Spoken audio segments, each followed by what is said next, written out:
아프리카 토고 위즈덤 아무 형제의 간증입니다. 저는 부두교를 믿는 집안에서 태어나 후에 기독교로 개종하신 아버지를 따라 어려서부터 예배당에 다녔습니다. 예배당에서는 우리가 왜 세상을 살아야 하며 어떻게 하면 천국에 갈 수 있는지에 대해 배웠습니다. 또 십계명을 배웠고 침례도 받았습니다. 저는 성경 읽기를 좋아했고 많은 시간을 목사와 함께 보냈습니다. 목사의 집에 가서 가사를 돕기도 했습니다. 그런데 목사는 성경을 무작위로 펴서 가르치며 하나님께서 우리에게 영생을 알게 하기 위해 우리가 지금 이곳을 읽기 원하시는 것이라고 말했습니다. 가끔 저는 성경을 읽다가 이해가 잘 안 되는 부분이 나오면 목사에게 설명해 달라고 부탁했는데 지금 생각해보면 그의 설명에는 신빙성이 없었습니다. 저는 교회 프로그램에도 열심히 참석했습니다. 예배가 끝나면 계시를 받았다고 생각하는 말을 다른 사람들에게 간증하는 시간이 있었는데 사람들은 악령이나 뱀, 큰 용들을 보았다는 말을 했습니다. 저는 그런 이야기를 들으면 무서워서 밝은 길로 가기 위해 먼 길을 돌아서 집으로 돌아왔습니다.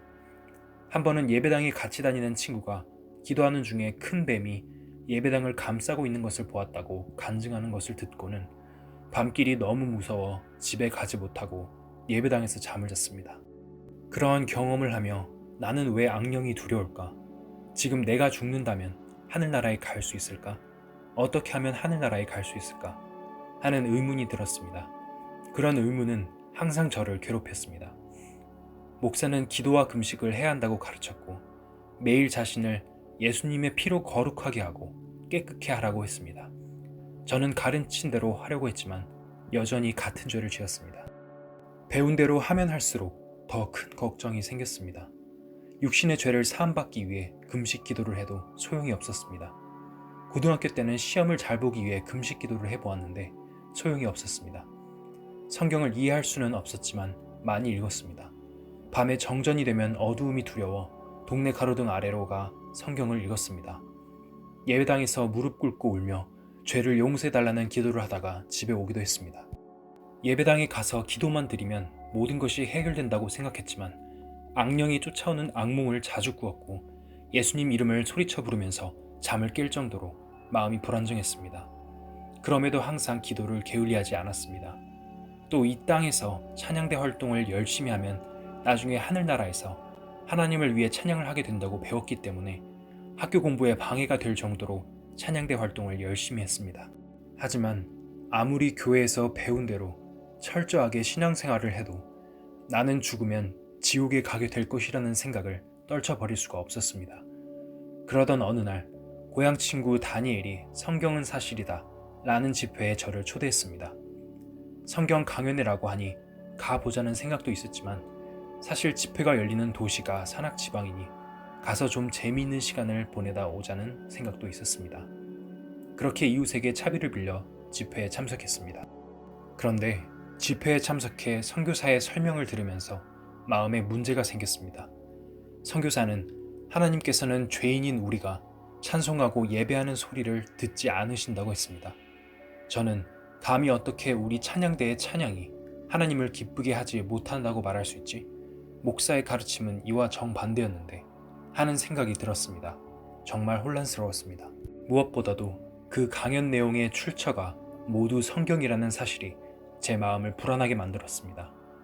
그러다 구원과 거듭나는 문제에 대한 설명을 들었을 때는 과연 내가 그러한 상태에 있는지 스스로를 돌아보게 되었습니다. 집회 5째 날 예수께서 이 땅에 오셔서 우리의 죄를 위해 어떻게 돌아가셨는지에 대한 설명을 들었을 때 저는 깜짝 놀랐습니다. 아담이 마귀에게 속아 모든 인류가 마귀의 통치를 받게 되었고 인류가 그 상황에서 벗어날 수 있는 방법은 거듭나는 것뿐이었습니다.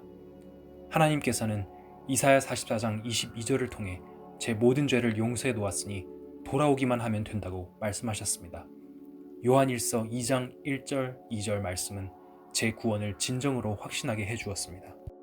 나의 자녀들아, 내가 이것을 너희에게 쓰면 너희로 죄를 범치 않게 하려 함이라. 만일 누가 죄를 범하면 아버지 앞에서 우리에게 대언자가 있으니 곧 의로우신 예수 그리스도시라. 저는 우리 죄를 위한 화목 제물이니 우리만 위할 뿐 아니오 온 세상의 죄를 위하심이라. 저는 예수께서 저의 모든 죄뿐만 아니라 온 세상의 모든 죄를 가져가셨다는 것을 깨달았습니다. 이 말씀은 저에게 큰 평안을 가져다 주었고 구원을 얻게 해주었습니다.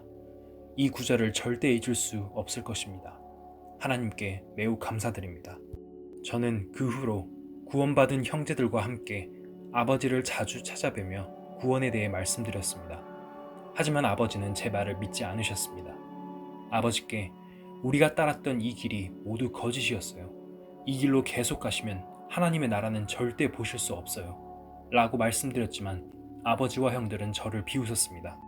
그런 소리는 어디서 들었냐고 물으시기에 예수 그리스도의 복음과 영원한 속죄에 대해 설명했지만 우리가 아니라 오히려 내가 멸망의 길로 가고 있다고 하셨습니다. 아버지는 오늘 내가 지은 죄는 어떻게 되는 것이냐고 물으셨고 저는 예수께서 제 모든 과거, 현재, 미래의 죄를 씻어주셨다고 대답했습니다. 그러나 아버지는 제 대답을 듣고도 길을 잃은 사람은 너라고 말씀하셨습니다. 저는 정말 안타까웠습니다.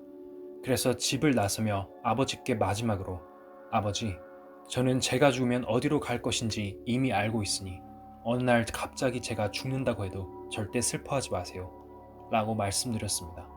그러자 아버지는 저의 그 말에 크게 놀라셨고 저에게 무슨 일이 생겼다고 생각하셨는지 저를 집까지 데려다 주셨습니다. 그 후로 저는 아버지를 뵐 때마다 성경 이야기를 했고 마침내 아버지는 2020년 10월에 박배 농장에서 열린 집회에 참석하셨습니다. 그때 아버지와 사촌, 친구를 초대했는데 모두 말씀을 통해 거듭났습니다. 이제는 아버지께서 형들에게 거듭나야 한다고 말하며 집회에 참석할 것을 권유하고 계십니다. 하나님께서는 이 교제를 통해 제 가족들과 주변의 많은 사람들을 거듭나게 하셨습니다. 진심으로 감사드립니다. 현재 저는 니콜라스 형제와 함께 토고 박배 농장에서 일을 하고 있습니다. 일과 후에는 가끔 농장 근처 대로로 나가 아이들에게 전도를 하기도 합니다.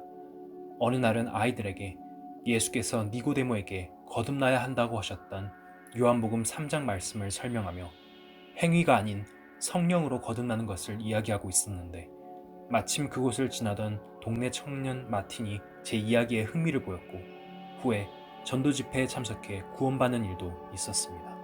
최근에 저는 전도하는 마음으로 살자 설교를 들었습니다. 설교 중에 읽었던 에스겔서 3장 18절, 19절 말씀이 참 인상 깊었습니다.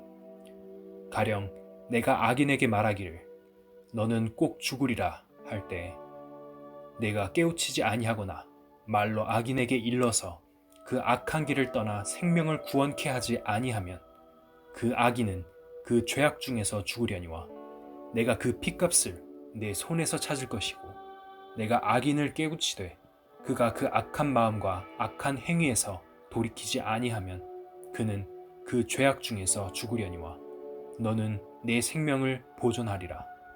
또 설교자께서는 자신이 구원받은 뒤 이웃에 살고 계신 부자 어른께 복음 전하기를 미루고 있었는데 갑자기 그 어른이 돌아가셨고 그 일을 계기로 전도 여행을 떠나 복음을 전했다는 이야기를 하셨습니다.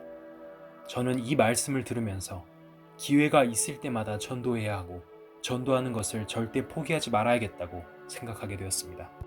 우리 모두는 사람의 영혼을 구하는 아주 훌륭한 직업을 가지고 있습니다.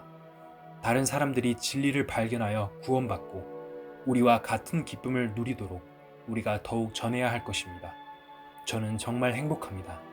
거듭난 것도 저희 행위로 된 것이 아니었고 앞으로 살아가는 제 삶의 발걸음도 성령께서 인도해 주실 것이기 때문입니다. 성경은 하나님께서 우리 인간들에게 주신 축복의 약속들이 담겨 있습니다. 그러나 인간이 읽어서 그 뜻을 알 수 없다면 그 자체가 모순입니다.